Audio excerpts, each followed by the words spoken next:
श्रीगोमात्रे नमः। अद्य वासरः पञ्चाङ्गम्।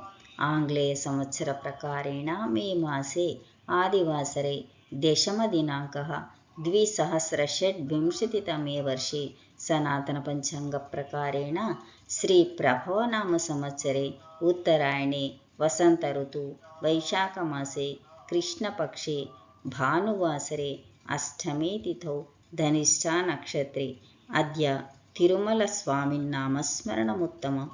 तस्य देवस्य प्रीत्यर्थम् अहम् एकं श्लोकं पठामि।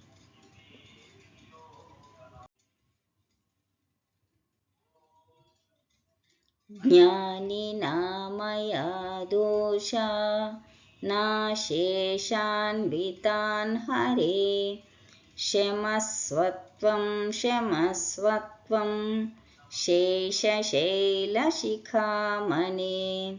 सर्वेषामपि तिरुमलेशस्वामिन् अनुग्रहप्राप्तिरस्तु। श्रीरस्तु, शुभमस्तु, तदास्तु।